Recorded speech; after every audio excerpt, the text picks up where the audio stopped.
Écoute, je te propose, on a beaucoup parlé, ça fait 1 heure qu'on parle. C'est toi qui parles beaucoup, moi. Les gars, qui parlent. Écoute, je te propose qu'on passe vite sur le sujet Twitter. Mais il y a beaucoup sur Twitter. On va vite passer. Il y a beaucoup d'infos, mais on va pas rester focus dessus. Ok, comme ça, il y a beaucoup de nouvelles fonctionnalités, dont une grosse nouvelle fonctionnalité. Hein, ok. Super follow. Il y a super follow. Super follow. Je te jure, super follow. Donc, on vous explique c'est quoi super follow. C'est une nouvelle fonctionnalité que Twitter a lancée. Et en gros, c'est une fonctionnalité qui permet à tout le monde, au fait, qui permet à tout le monde de pouvoir mettre certains contenus payants pour leurs followers. Donc en gros, ça veut dire quoi? Ça veut certains contenus ou tout leur contenu, ça dépend. Voilà. Donc ça veut dire quoi? Ça veut dire que moi, si je décide, enfin, je suis sur Twitter, si je décide de dire voilà, tous mes tweets maintenant, il faut être abonné à mon compte et il faut payer 5 € par mois pour les voir. Il y a certains followers, ils vont peut-être... Ouais, non, ils vont pas payer pour moi. Ils vont pas payer pour moi. Mais... Au revoir, monsieur Wassari. Mais certains autres, peut-être, vont payer pour voir leur contenu, leur contenu de leur tweet. Et l'idée, c'est de donner envie aux créateurs de contenu de créer du contenu de qualité pour le mettre sur Twitter et de le diffuser de manière un peu privilégiée pour leurs abonnés et de pouvoir aussi dégager des finances, des revenus pour l'abonné, mais aussi pour Twitter. Bah ça, Twitter n'a pas confirmé, hein. Donc effectivement, ils n'ont pas dit qu'ils prenaient une commission ou pas. Bon, tout le monde se doute qu'ils vont en prendre une et que c'est pour un peu diversifier justement leurs sources de revenus, mais ils n'ont pas confirmé. Donc ils parlent d'un abonnement qui sera à 4,99 €. Maintenant, c'est pas confirmé non plus. S'ils prennent une commission, quelle est la commission qu'ils vont prendre? On ne sait pas trop. Donc ouais, c'est encore un petit peu flou. Mais en tout cas, cette super follow là, c'est pas que pour le contenu, c'est aussi pour avoir accès à des newsletters spécifiques. Enfin, tu auras vraiment différents types de contenus un peu en exclusivité. Par exemple, quand tu as des teasers, par exemple, pour un nouveau film de ton acteur préféré ou quelque chose, tu auras vraiment un petit peu ça qui pourrait être partagé en exclu avant les autres qui ne payent pas. Ce serait une sorte de contenu, mais il peut y avoir, enfin, imaginons qu'il y ait des contenus, par exemple, de personnes qui, je sais pas moi, qui sont spécialisés, experts à la bourse et qui vont dire, bah tiens, moi mon contenu, pour le moment, il tweet gratuitement, il faut acheter du GameStop, par exemple. Bitcoin, dans ton nom. Il tweet gratuitement des infos pour pouvoir acheter des actions. Et maintenant, il pourrait dire, maintenant, mes infos, si vous voulez, vous vous abonnez et c'est 5 € par mois ou 10 € par mois, j'en sais rien. Et ce genre d'infos pourrait être intéressant. Il y a beaucoup de presse qui compare ça à OnlyFans. Je ne sais pas si vous connaissez OnlyFans, mais OnlyFans, c'est une application, un site qui, à l'origine, s'est fait juste pour les fans. Et donc, il y avait à l'origine beaucoup de personnes qui allaient dessus pour mettre des posts. Donc, on s'abonnait aux personnes. On payait pour être abonné, des abonnements différents. Et on recevait des posts. On pouvait recevoir des posts d'inspiration ou d'autres. Mais ce qui s'est passé, c'est que l'industrie pornographique a pris possession de cette plateforme, a envahi cette plateforme et il commence à y avoir vraiment du contenu. Je veux dire, il y a beaucoup d'acteurs et d'actrices pornographiques qui sont sur OnlyFans. C'est beaucoup de contenu un peu léger et particulier qui est envoyé à leurs abonnés. Ça fonctionne très bien, ça génère énormément d'argent. Et je pense vraiment que Twitter, il y en a beaucoup de presse en tout cas qui pense que Twitter amène une réponse à OnlyFans en essayant de dire aux gens que voilà, votre contenu peut être valorisé et vous pouvez aussi être payé, vous pouvez aussi avoir des revenus pour publier vos contenus. Toi, tu en penses quoi de cette comparaison? La comparaison, ouais, je suis tout à fait d'accord effectivement qu'il fallait pouvoir apporter une plateforme un petit peu alternative parce que OnlyFans a été perverti par cette industrie pornographique, certes, mais de toute façon, je trouve ça top qu'on puisse pouvoir enfin monétiser sur du contenu. Pourquoi? Parce qu'on parle toujours des droits d'auteur. Pour la musique. On parle souvent effectivement de rémunérer les artistes, mais on ne pense pas souvent à ces créateurs de contenu qui passent des heures et des heures et des heures à écrire des choses qui ont vraiment beaucoup de valeur, qui sont soit repris après par des médias journalistiques ou autres en fin de compte. Ces personnes-là ne sont pas du tout rémunérées. Moi, il y a plein de comptes que je suis sur Insta qui passent vraiment beaucoup de temps à nous donner plein d'informations hyper qualitatives en fait. Et donc voilà, au lieu d'aller sur les chaînes de nouvelles traditionnelles, je vais vraiment sur ces comptes-là. Donc ces ces comptes-là m'informent. Et puis, c'est vrai que je retrouve des fois des contenus de ces comptes sur d'autres médias et qui ne listent pas spécialement la source non plus. Et donc, ces personnes peuvent se sentir un peu lésées parce que ça prend beaucoup de temps. Enfin, pour ceux qui sont sur les réseaux sociaux, qui postent un peu de contenu, moi, j'étais dessus pour partager un peu justement l'article de Femmes d'aujourd'hui qui est sorti dans le magazine. J'ai dû le reposter sur Facebook, sur LinkedIn, sur Insta. Vous pouvez demander à Ibrahim, j'ai mis des heures. J'ai mis des heures, quoi. Le temps d'écrire ton contenu. Tu veux écrire un truc sympa, t'écris pas le même contenu pour toutes les plateformes. LinkedIn, c'est très professionnel. C'est en anglais aussi, un petit peu plus au niveau du réseau. Insta, c'est beaucoup plus visuel. Il faut avoir des trucs qui claquent avec des petits gifs que tu peux mettre en plus pour animer ton bazar. Enfin, il y a plein de trucs comme ça que tu dois vraiment adapter. Et donc, je trouve vraiment que ceux qui prennent le temps de créer ces contenus-là, en fait, qui nous aident au quotidien, qui nous servent au quotidien, il faut aussi penser à eux et pouvoir effectivement monétiser. Donc, je trouve que c'est une bonne idée. Maintenant, ce serait dommage que Twitter, effectivement, monétise de trop. Je pense que c'est normal qu'ils prennent une petite commission. Il va falloir voir effectivement cette commission-là, sinon ça n'aura plus d'intérêt de poster, en fait, sur Twitter, mais peut-être sur d'autres médias qui sont aussi existants. Donc, je trouve ça positif. Top. Je reviens, je fais une petite parenthèse parce que je reviens du côté Uber, parce que ça parle encore sur le chat d'Uber. Donc il y a Baka 298 qui nous dit que c'est les plaques Uber qui se vendent 5 000 €, et pas le compte, pas les comptes. Ah, les comptes, ok. Ça c'est donc voilà, moi c'est une info que Baka 298 nous donne et il faut vérifier toujours ces infos, je le dis toujours.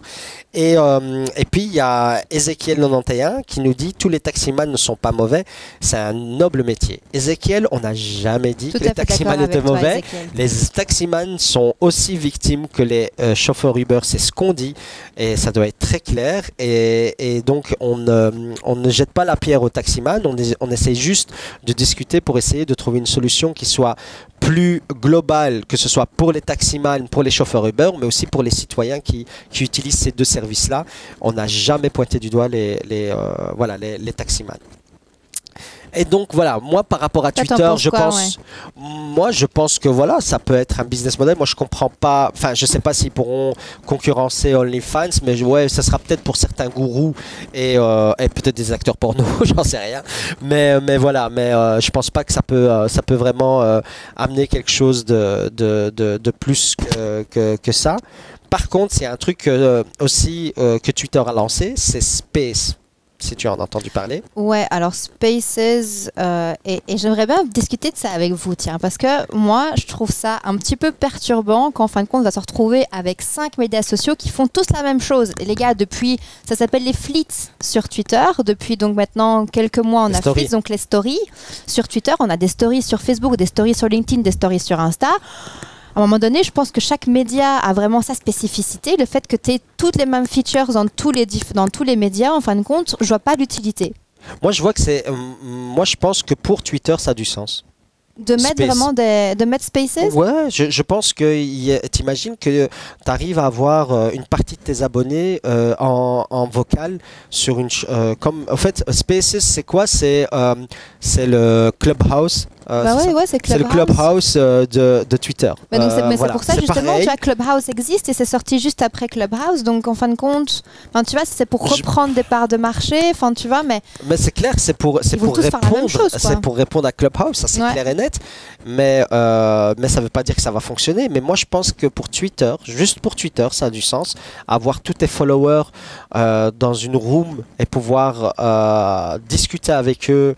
Et voilà, et parce que si te follow c'est pour une raison, et donc et pouvoir discuter avec eux d'un coup comme ça pendant 1 heure et pouvoir même avoir des interactions avec eux qui sont pas écrits et tu sais, moi je parle pas de moi, mais il y a des gens qui tweetent et il y a une infinité de réponses. Ouais, tout à fait, t'as des threads c'est juste ingérable voilà, et je pense que ça pourrait vraiment amener une solution. Je pense que ça pourrait être bien. Je pense que c'est pour le public Twitter, ça pourrait être sympa. Ça pourrait être sympa. Je suis pas très Twitter, donc je suis pas la meilleure personne effectivement pour peut-être commenter là-dessus. Moi, j'ai un peu du mal avec ces pensées un peu instantanées, tu vois. Je pense un truc, je le transmets. C'est vrai que je suis un peu moins dans cette spontanéité là au niveau de ma communication. Maintenant, voilà, tu as aussi Instagram. J'ai vu qu'il y a updaté c'est Live Rooms. Donc avant, on pouvait être 2 personnes. Maintenant, on peut être 4 personnes. Donc là, c'est un peu différent. Tu as le contenu vidéo. Donc, c'est pas que de l'audio, c'est de la vidéo. Donc, tu as des personnes Facebook qui sont... aussi est occupé à faire un truc comme ça. Donc, ouais, tu as Facebook qui va le faire aussi. Donc, tu vois, de nouveau, en fait, tu vas te retrouver à faire la même chose sur les différentes plateformes. Bon, Insta, c'est plus vidéo de nouveau. Tu as des gens qui sont moins confortables avec la vidéo et donc comme il faut s'apprêter, il faut se faire belle et qu'on n'a pas tous des deepfakes, on ne pourra pas tous effectivement rapidement changer de visage pour que ça passe bien. Mais voilà, c'est vrai que même si je comprends Clubhouse, c'est accessible que sur invitation, c'est accessible que sur iPhone, enfin que sur iOS. Donc c'est normal que Twitter puisse se dire, ben voilà, nous on est accessible pour tout le monde, c'est pas sur invitation et donc tu réponds à certaines frustrations de personnes en fait qui n'ont pas accès à Clubhouse. Donc ça reste ingénieux, je veux dire, au niveau startup, au niveau scalabilité d'une startup, je trouve ça top pour leur plan, leur vision à long terme, leur expansion. Je trouve ça vraiment très ingénieux. Maintenant, je pense à moi en tant qu'utilisatrice lambda. Je pense pas au niveau startup ni au niveau plus business, mais au niveau plus moi utilisatrice. Voilà, je me retrouve un peu perdue effectivement et j'aime bien quand chaque médium a vraiment une utilité précise, quoi. Donc Twitter, c'était des petits tweets. Insta, c'est les photos, vidéos. Facebook, je sais pas, Facebook actuellement, mais voilà. YouTube vraiment vidéo. Donc ouais, aujourd'hui, le fait que tu puisses tout faire sur toutes les plateformes, je trouve que ça perd un peu justement de sa particularité. Ok, bah top. Écoute, on va encore parler d'une dernière fonctionnalité par rapport à tout ce qui est censure sur Twitter. Ouais, tout à fait. Qui s'appelle écoute, ça s'appelle, je sais plus, je crois que c'est Content Privacy. Exactement. Et donc Content Privacy, c'est un update en fait qui fait que par défaut, en tout cas moi je l'ai eu par défaut. Je sais pas, demande un petit peu à ceux qui sont sur le chat parce que je sais pas si c'est par défaut vous sur êtes iOS. Twitter, sur le chat, vous avez Twitter, vous êtes Twitter, vous communiquez sur Twitter, vous tweetez pas, vous publiez des trucs, vous tweetez ou pas? Ça tweetote pas. Dites-nous quoi, mais en tout cas, il y a une fonction qui censure pour vous. Qui censure pour vous les tweets un peu sensibles, qui marchent pas très bien, parce que toi elle a censuré des tweets d'hommes politiques, on va pas sauter le nom. On va pas citer les noms, mais moi effectivement ça a censuré, donc effectivement si c'est juste basé sur des spécial, mots, je pense que c'est basé sur les mots, c'est comme tu te rappelles les comptes qui ont été supprimés ou les tweets qui sont supprimés, c'est basé sur des mots en fait, c'est vraiment un algorithme qui check ce que tu postes, et donc si maintenant tu utilises des mots comme par exemple homme, noir, blanc, avec des, enfin tu sais, le mot discrimination ou des choses, en fin de compte si ces mots-là sont flagués par Twitter, ton tweet était supprimé. Il y avait un truc avec des jeux d'échecs, avec un compte de jeux d'échecs, parce qu'il y avait noir contre blanc et je te bats, je tue. Enfin ouais. L'algo a dû être perdu ce jour-là. Il était perdu. Il savait pas comment il s'appelait, le pauvre. C'est fou, c'est fou. Mais donc là les gars, il faut juste aller donc dans les settings et il faut donc décocher cette case en fait Content Privacy. Donc vous aurez accès effectivement à tout le contenu un peu plus sensible. Tant qu'on y est. Alors que tu donnes les bonnes astuces. Les gars, je vais vous donner une bonne astuce Insta. Ok? Regardez-moi bien. Ok? Regardez-moi bien, je vais vous donner une astuce. Vous êtes tous spammés par les messages groupés là, avec des liens trop bizarres sur Insta. On est d'accord ou pas? On est tous d'accord. On est tous d'accord. Vous savez, et je donne ça qu'à vous les gars, vous savez comment faire en sorte de plus recevoir ces messages-là. C'est dans vos settings de messages. Vous allez dessus. Et vous sélectionnez l'option qu'il n'y a que les personnes que vous followez qui peuvent vous rajouter dans les groupes.